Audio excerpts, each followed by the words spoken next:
My sister secretly replaced my birth control pills so I'd get pregnant and stay close to family. I found out when my OB told me the pills were sugar tablets. Her reaction when I showed up with a lawyer? Priceless. I'm Lena, 28, female. And I'm typing this with that sick, fizzy feeling in my ribs like I swallowed a beehive. My sister, Maya, 31, female, has always been the loudest person in any room. Not because she shouts, though she does that too, but because she carries herself like a siren, all flashing lights and urgency that demands you look at her first and best. Growing up in Columbus, she'd yank the TV remote out of my hands and call it sharing. She'd pick my outfits for school and call it helping. She'd stand behind me when I talked to boys, arms folded, and call it protecting. That word still tastes like pennies to me. Evan, 30, male. My boyfriend, my almost fiancé if you count the way we browsed rings in a window like kids pressing their noses to a bakery case, is the kind of person who keeps receipts and spare chargers and soft blankets for guests. He is quiet the way a lighthouse is quiet.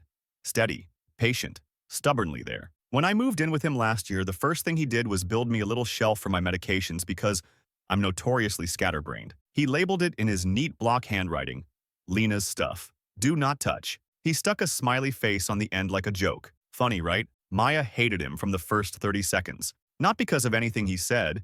He said, "Hi, I'm Evan," and offered her a container of brownies he'd baked, but because he didn't bend around her. She makes weather systems out of attention. If you don't get drenched, she gets mad. He's so bland, she told me after dinner, making a face like she'd bitten an olive with the pit still in. You need excitement, Lee. That's her pet name for me.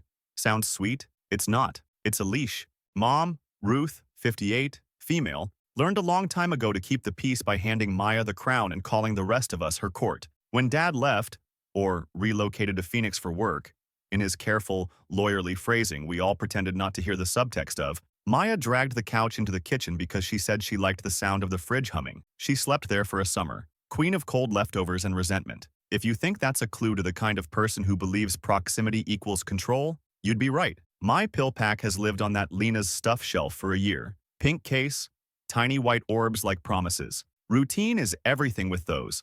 Same time daily, water glass on the second shelf, swallow, exhale, live your life. Stability, freedom, not having to negotiate every day with your own body. I know what it means to have that choice. I also know what it means for someone to be offended you took it. Maya started dropping by more after Evan and I signed a lease together. At first it was harmless. I was in the neighborhood, she'd say, though her work is 20 minutes north and we're south. Then she had keys.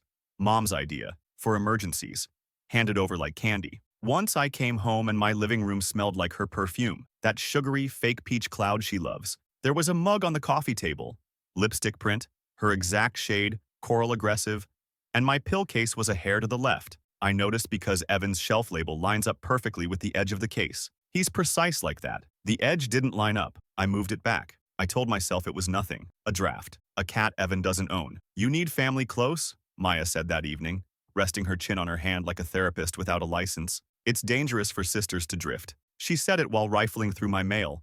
I pulled the envelopes out of her hands and stuck them under a cookbook, laughing because it seemed safer than saying, "Why are you inside me?" And this is the part that's hard to explain if you've never had a Maya in your life. When she smiles, you second-guess yourself. The smile is a flashlight in your eyes. You see spots. You say, "Do you want to stay for dinner?" You say, "Yeah, family's important." You don't say, "Why does the back of my neck feel like it's growing eyes?" You definitely don't say, "Why, when you hug me goodbye, do you hold on a beat too long like you're anchoring me in place?" On my fridge, I keep a Polaroid of me and Evan at a fair mid-laugh, a smear of powdered sugar on his cheek from a funnel cake. In its corner, a hairline crack runs like a lightning bolt, the result of Maya knocking her elbow into it, by accident, while she scolded me about missing Cousin Paige's baby shower. "You're next," she'd said, tapping the photo, tapping my stomach, tapping like a metronome. "You're next, Lee." The crack caught the light and glared back. I told myself it was just glass. I told myself a lot of things then.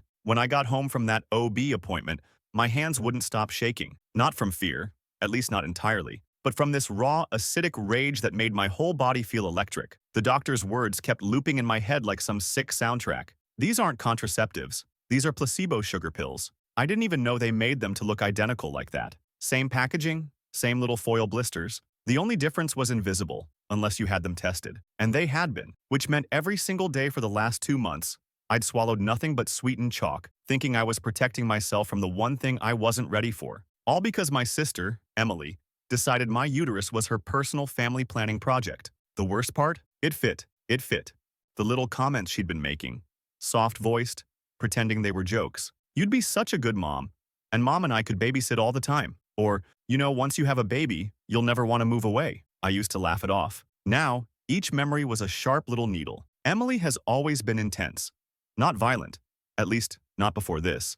But clingy, in a way that could turn suffocating. She's 3 years older than me, works from home, and basically lives 5 minutes from our parents. When I got engaged to David and we started looking for houses closer to his work, an hour away, she took it like I'd announced I was joining the witness protection program. 2 weeks ago, she'd been over at my apartment, helping me reorganize the kitchen. That was the perfect window, wasn't it? The pills were in the cabinet over the sink, right next to the coffee. She could have swapped them in less than a minute. I sat on my couch that afternoon, trying to remember if I'd left her alone in the kitchen that long, trying to remember if she'd said anything odd. And then it hit me. She'd spilled coffee grounds on the counter while I was grabbing laundry from the dryer. 10 minutes alone in my space. That was all it would have taken. My first instinct was to drive straight to her house and scream until my voice shredded. But the thing about me is, once the initial wave of fury passes, my brain starts arranging everything like chess pieces. If she did this, she wouldn't admit it, not unless I made her. And if I made her, I wanted it on the record. So, I called David, told him exactly what the OB had said. The silence on the other end was heavier than yelling. Then, very quietly, he said, "Get a lawyer." Now, by that night, I had a consultation scheduled with one of his firm's partners, a woman who specialized in personal injury and reproductive interference cases. By morning, I'd handed her the half-full pack of pills, the OB's written statement, and a timeline of Emily's visits. And then I waited. I didn't call Emily. I didn't text. I didn't give her the chance to cover her tracks. I wanted her blindsided. I wanted her to feel her stomach drop the way mine had in that sterile, brightly lit exam room. 3 days later, when I showed up at her house with my lawyer sitting calm and stone-faced beside me, Emily opened the door smiling until she saw the manila folder in my hand. That smile didn't just fade. It curdled. And she knew. God, she knew. Emily's kitchen smelled like cinnamon rolls and fake innocence. She had her hair up in that messy bun she thinks makes her look effortless, wearing one of those good vibes only sweatshirts like she wasn't the human embodiment of bad vibes. My lawyer, Andrea, set her briefcase on the table without a word, and I laid the OB's statement right in front of Emily. I didn't even speak at first. I just watched her read. Her eyes darted across the page, slowed, then stopped dead on the line about non-contraceptive placebo tablets. Her face didn't go pale. It went cold, like a freezer door slamming shut. She tried for a laugh. "Wow, that's crazy. You should sue the pharmacy." Andrea leaned forward, elbows on the table. "We already confirmed the packaging wasn't tampered with at the manufacturer level." Her voice was sharp enough to draw blood. "That leaves one possibility." Emily's gaze flicked to me, quick as a whip crack, and something in her expression shifted. She wasn't scared. She was offended. "Lena, you can't seriously think You switched them," I said, my voice steadier than I felt. "You came into my house and you decided you get to choose what happens to my body." Her hands clenched on the edge of the table. "Oh, come on. You're overreacting. You've been with David forever. You have a good job. You're in your prime. You should be having a baby." Andrea didn't even blink. "You do understand this is criminal interference, right? Tampering with prescribed medication, potential grounds for a civil suit. Not to mention," Emily shot up so fast her chair screeched against the tile. "I did it for you," she shouted, voice cracking on the last word. "You're drifting. You'd move an hour away and then it's holidays and birthdays and that's it. You wouldn't be my sister anymore." The kitchen went dead silent except for the hum of her fridge. My heart was pounding in my ears. "You think trapping me with a baby would keep me close?" I asked. "That's not love, Emily. That's making sure you don't abandon us," she snapped, tears welling up. "God, you don't get it. Mom cries every time you talk about moving. David's not even from here. He'll pull you away. You'll forget where you came from." Andrea slid a document across the table. "This is a cease and desist order. You will have no unsupervised access to my client's residence or belongings. You will not attempt to contact her unless through legal counsel. You will not—" Emily shoved it back toward her so hard it slid onto the floor. "You're seriously bringing a lawyer into this? Over family? Family doesn't do this," I said, my throat tight. That's when she lost it. She grabbed the cinnamon roll tray from the counter and slammed it down, frosting splattering across the table and onto my sleeve. "You're selfish, Lena. Selfish and ungrateful," she screamed, tears streaming now, face blotchy red. Andrea calmly picked up the order from the floor, wiped a bit of icing off the edge, and tucked it into her briefcase. "We're done here," she said. As we walked out, Emily's voice followed us down the hallway, shrill and shaking. "One day you'll thank me." I didn't look back, but in my mind, I saw her kitchen table with the OB statement still sitting there. Black and white proof she'd never be able to sweet talk away. And I knew this wasn't over. Not by a long shot. I thought the lawyer's visit would scare her into silence. I was wrong. 3 days later, my phone lit up with 10 missed calls from Mom, followed by a string of texts that read like they'd been written mid-panic attack. You made Emily cry for hours. This is tearing the family apart. You need to fix this before she does something drastic. We're all worried about you. Worried about me. Not about the fact that my sister had committed actual reproductive sabotage. No, they were worried. I was overreacting and burning bridges. I ignored them. That night, David and I had just settled on the couch with takeout when the doorbell rang. It wasn't a knock. It was a full, manic pressing of the button, over and over, like a toddler with a toy. David peeked through the peephole, muttered, "Jesus Christ," and opened the door just enough to block most of the entryway with his body. Emily. Mascara streaks down her face, hair wild, clutching a baby blanket I didn't recognize. "You can't freeze me out, Lena," she said, voice high and shaky. "I came to apologize. We can work this out. Just let me in." David's tone was ice. "You're violating a legal order." She tried to push past him. "It's me. I'm your family." I came to the door then, my heart thudding, and she saw me. Her whole expression shifted again, pleading, desperate. "Lena, please, just listen. I only wanted to keep us together. I thought, if you had a baby here, you'd need me. You'd stay. We'd be a family again." "That's not your decision," I said quietly. Her face crumpled like tissue. And then, snap, she went hard again. "Fine. If you're gonna be like this, I'll tell everyone what you're doing. You think Mom and Dad are upset now? Just wait. You'll be the one nobody talks to." David stepped forward, blocking her entirely. "Leave. Now." She didn't move. So I pulled out my phone and hit record. I held it right in front of her face. "Emily, are you admitting you replaced my prescription medication?" She flinched like I'd slapped her. God, you're insane," she hissed, backing up a step. "Then go," I said. She left, but not before smearing her hand down the glass of our storm door, leaving a streak of frosting pale foundation and snot. 2 hours later, my cousin texted me. "What the hell is going on? Emily says you're accusing her of poisoning you?" And just like that, I knew her next move. She was going to make this about her being the victim. She'd flip the story until I was the unstable one, the paranoid little sister. But here's the thing. She didn't know I'd already started building my own case. I had the pills, I had the doctor's statement, and now I had her showing up at my house in direct violation of a cease and desist. She thought she could weaponize the family. I was about to show her what it felt like when someone else controlled the narrative. And maybe, just maybe, make sure she never pulled this on anyone again. Update 1. Okay, so, wow. I didn't expect the last post to blow up the way it did. I've spent the last 2 days glued to my phone reading through thousands of comments.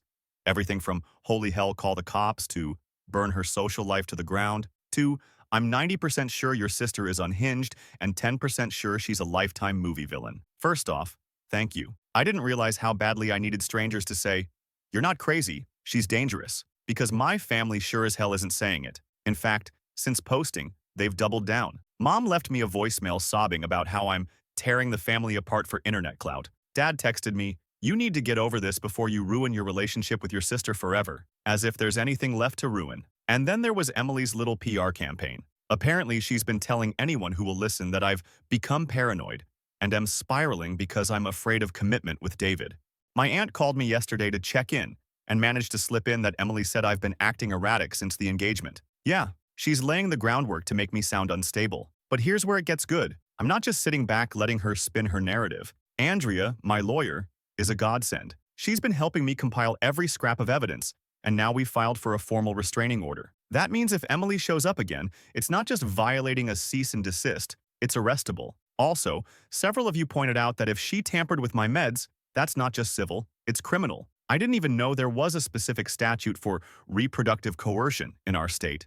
But guess what? There is. And Andrea is very interested in that angle. Oh, and the cherry on top? David's friend who works in IT helped me pull old security cam footage from our apartment building's hallway cameras, which I'd totally forgotten existed. We found a clip from the exact day I think she switched the pills. Clear as day. Emily leaving with her purse bulging and the pill pack-shaped outline visible in her hand. So yeah, her "I would never do that" defense is about to implode. And here's the part I'm almost embarrassed to admit. Reading your comments lit a fire under me. Some of you suggested poetic revenge, something she'd feel in her soul. Let's just say, I've got an idea. It's not illegal, it's not violent, but it's going to hit her exactly where she lives, her image. She made this about control. I'm about to make it about exposure. I can't go into full detail yet because I want her blindsided. But if this works, it's going to be very public, very humiliating, and there will be receipts. Literal and metaphorical. Emily wanted me close to family. She's about to find out what close feels like when every single person in her world sees exactly who she is.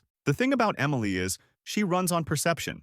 She's the favorite daughter, the one who organizes family game nights, bakes cookies for the church fundraiser, posts perfectly filtered photos of her and mom holding matching mugs. Her whole identity is curated for maximum admiration. So I decided if she wanted to make my life hell in private, I'd drag the truth into the light where her perfect little image couldn't survive. Step 1. Find the right stage. Our extended family has a big spring barbecue every year at my uncle's place. Over 50 people show up, plus neighbors, plus half the church congregation. It's Emily's favorite event because she gets to play hostess without actually hosting. She flits from group to group, air kissing and telling people how busy she's been with projects. I told Andrea about my plan. She raised an eyebrow, then smiled. So long as you stick to the truth, Lena. No embellishing, no speculation, just facts, I promised. And then I spent the next week assembling my little arsenal. A printout of the OB's statement, photos of the pills, still shots from the hallway cam footage, and a short, crisp summary of what reproductive coercion means under state law. I even laminated the key documents so nobody could accidentally spill wine on them. When the barbecue day came, David and I got there early. I kept everything in a slim folder tucked under my arm, heart hammering but face calm. The smell of charcoal and grilled corn filled the air. Kids ran around with popsicles, and there was Emily, in a sundress, laughing with 3 of our cousins like she'd never screamed at me through a storm door. I let her spot me, watched her smile falter just a little before she smoothed it back into place. "Lena, you came," she said brightly, kissing the air next to my cheek. "I was worried you'd still be upset." "Why would I be upset?" I said, smiling right back. "Actually, I've been meaning to clear something up with everyone." Her eyes flickered. Nervous now. Good. I stepped onto the little wooden deck where Uncle Gary was flipping burgers and clinked my iced tea glass. Heads turned. "Hey, can I get everyone's attention for a sec?" Emily froze. "I just want to say something important," I began, my voice carrying just enough. "Some of you might have heard rumors that I've been acting paranoid or unstable. I want to address that directly, with the actual evidence in hand." I opened the folder and held up the OB's statement. 2 months ago, I found out the birth control pills I'd been taking had been swapped for sugar tablets. Not by accident, on purpose. My doctor confirmed it, and thanks to building security cameras, I know exactly when and by whom it was done. Gasps rippled through the crowd. I laid the photos and documents on the picnic table for anyone to see. Emily stepped forward, face white. "Lena, stop. You're embarrassing yourself." "No," I cut in, my voice steel. "You're embarrassed because I'm done letting you hide." Someone whispered, "Oh my God." As a cousin picked up the laminated footage stills, Emily reached for them, but David stepped between us. "Don't touch." And in that moment, her eyes darting, cheeks blotchy, lips pressed tight, I knew this was landing exactly where I wanted it to. She wanted me close? I'd just moved in right under her skin, in front of everyone she cared about. And I was only getting started. The thing about public humiliation is, once the first crack forms, it spreads fast. By the time I'd finished speaking, there was a low hum of voices all around us. Neighbors whispering, cousins glancing between me and Emily, an older woman from church clucking her tongue like she'd just heard a scandal on the prayer chain. Emily tried to laugh it off. "Wow, Lena, you've really outdone yourself. You bring a folder to a barbecue? What's next? PowerPoint slides at Christmas." But her voice was too high, her hands too fidgety. "Not slides," I said evenly. "Just facts." That's when Aunt Sharon, who's known for not having a filter, blurted, "Emily, did you really mess with her medicine?" And Emily smiled, tight. "Of course not. She twirled her finger by her temple, going through something." The murmurs turned sharper. I didn't say another word. I didn't have to. People were leaning over the table, reading the OB's statement, staring at the still shot of Emily with the pill pack outline in her hand. One of my cousins actually pulled out his phone and started Googling reproductive coercion right there by the coleslaw. Emily must have realized she was losing her audience because that's when she snapped. She grabbed the folder and flung it off the table, papers scattered across the grass, a laminated page skidding under the grill. "You want attention, Lena? Here. Everybody look at my crazy little sister with her made-up drama," she yelled. Uncle Gary, tongs still in hand, stepped in. "Hey, enough!" But she was already charging toward me, finger in my face, her voice cracking. "You are destroying this family. Mom's been crying for days, Dad's embarrassed, and now you're dragging everyone else into it." I didn't move. I just held her gaze. Let her see how calm I was. That calm drove her nuts. It always has. So she shoved me. It wasn't hard enough to knock me over, but it was enough for David to step forward and plant himself between us. "Touch her again, and I'll have you arrested right now," he said, low but deadly serious. The crowd went dead quiet. Emily's eyes darted around, maybe hoping for someone to come to her defense. No one did. Not a single person. Even Mom, who'd been sitting with a plate of potato salad, stayed frozen in her seat. And then Emily did what Emily always does when she's cornered. She broke. Big, dramatic sobs, collapsing into Mom's lap like she was 5 years old again. "I just wanted her to stay close," she wailed. Why can't anyone understand that? But the thing is, they did understand now, just not in the way she wanted. I knelt down, picked up the OB's statement from the grass, and slid it back into my folder. "This is the last time I'll speak about this in public," I said, loud enough for everyone to hear. "But I will be pursuing this legally." And then I walked away, leaving Emily in a heap on the picnic bench, clutching Mom like she was the one who'd been violated. The whispers followed me all the way to the car, and that's when my phone buzzed, with a notification that would turn this from a family scandal into something much, much bigger. Update 2. Well, I didn't think it could get messier, but here we are. First, thank you to the people who messaged me saying you wished you could have seen Emily's face at the barbecue. Honestly, I wish I'd filmed it too, because apparently someone else did. Yep, a neighbor's teenager, shout out to Tyler, you legend, was filming TikToks at the barbecue and caught the entire confrontation in the background. Emily's shove, the yelling, me holding up the OB's statement, everything. It's already made its way around our extended family group texts, and last night it hit Facebook. The comments are something. Half the family is in shock. My aunt messaged me, "I had no idea, I'm so sorry," and then immediately followed with, "But maybe you didn't have to embarrass her like that." Sure, Jan. The other half is just straight up roasting Emily. My cousin posted, "Imagine thinking you're the main character and ending up as the villain in 4K. Here's the twist. Someone sent the video to a local community group page. That post blew up. Tons of strangers in the comments talking about how reproductive coercion is abuse, linking articles, even sharing personal stories. Andrea saw it and nearly fell out of her chair. "You couldn't have bought better public awareness," she said. And Emily? She's gone nuclear. According to Mom, she's taking a break from social media because of online harassment. Translation: people aren't buying her act anymore. But she has been texting me.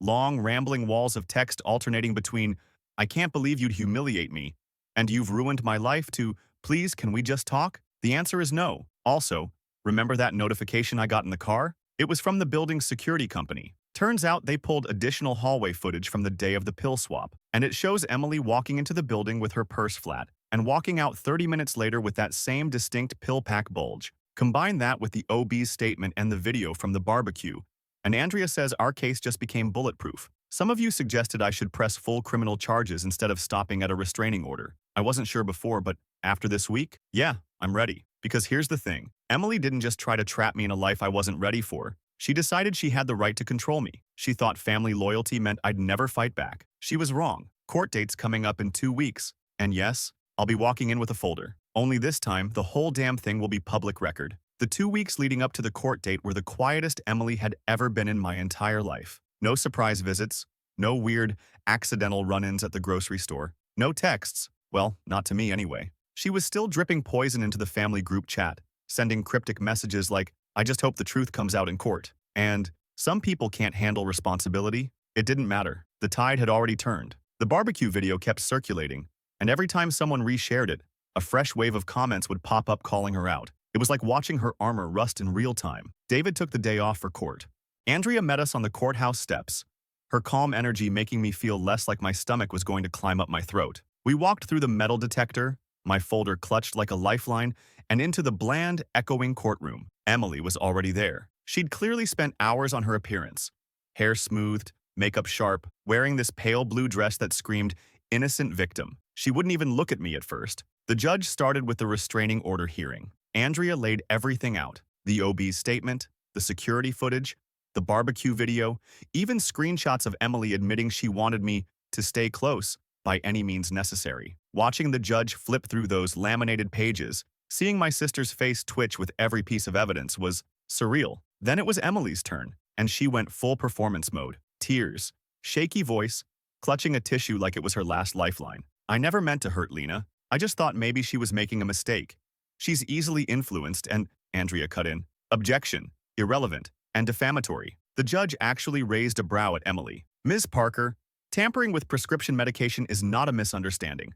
It's a criminal act. Do you dispute that these pills were found to be non-contraceptive? Emily hesitated, then mumbled, I didn't think it would be a big deal. There it was. Not quite a confession, but close enough to make the air in the room shift. By the end of the hearing, the restraining order was granted for 1 year, extendable if she violated it. The judge also recommended the DA review the case for criminal charges. When we stepped out into the sunlight, I felt this rush, like I'd been holding my breath for months and finally exhaled. David squeezed my hand. You did it, he said, but it didn't feel done. Not yet, because as we walked toward the parking lot, Emily called out from behind us. Her voice was low, flat. You think you've won, Lena? Just wait. People forget. I turned to face her. Not about this? Not anymore. And I meant it. This wasn't going to fade away for her. Not the way she hoped. I still had one more move left. The kind of move that wouldn't just end this chapter, but would make sure she could never play this game with anyone again. That last move started taking shape the second we left the courthouse. Emily thrived in spaces where everything could be softened by gossip, where whispers could warp the truth and make her look like the misunderstood sister. I needed to put her somewhere she couldn't twist the narrative. Somewhere official, permanent. Andrea helped me draft the paperwork. We filed a formal police report for reproductive coercion and prescription tampering, attaching every single piece of evidence. The OB's statement, the security footage, the texts, the barbecue video. We even included the transcript from the court hearing where she admitted she didn't think it would be a big deal. The detective we met with was interested, especially once he saw how airtight the timeline was. Most people can't prove this stuff, he said. You've basically gift-wrapped the case. While that was processing, I pulled the other lever, public awareness. Not through TikTok or Facebook drama, but through an op-ed in the local paper. Andrea vetted every word to make sure it was legally bulletproof. No names, no identifying details beyond a family member, but the story was unmistakable for anyone who knew us. I wrote about bodily autonomy, about how reproductive coercion is abuse, about the way family loyalty can be weaponized. The piece went live on a Sunday. By Monday morning, it had been picked up by a regional outlet. By Wednesday, a national women's rights nonprofit had emailed me asking if I'd be willing to speak at an upcoming panel. Emily couldn't spin that. She couldn't barge into an editor's office or sweet-talk her way through a nonprofit's vetting process. The conversation had moved beyond her control. The call from the detective came 2 weeks later. We're moving forward with charges, he said. Tampering with medication and reproductive coercion under state law. She'll be served this week. When Emily found out, she didn't call me. She called Mom, sobbing so loudly I could hear her through the phone when Mom rang to plead with me to drop it before she gets a record. No, I said. She earned that record. The day they served her, David and I were having lunch downtown. I didn't go to watch, but I heard from a cousin that she'd answered the door in pajamas, hair messy, eyes red, no crowd to charm, no audience to pity her, just a deputy with a manila envelope and a warning to show up for her arraignment. That night, I slept like a rock for the first time in months. Not because I thought she was gone from my life forever, people like Emily don't disappear, but because I knew she couldn't rewrite this one. It was in court records, in police files, in the paper, on video. And the next time she thought about trying to control someone's life, she'd have to remember exactly what it felt like to lose control of her own.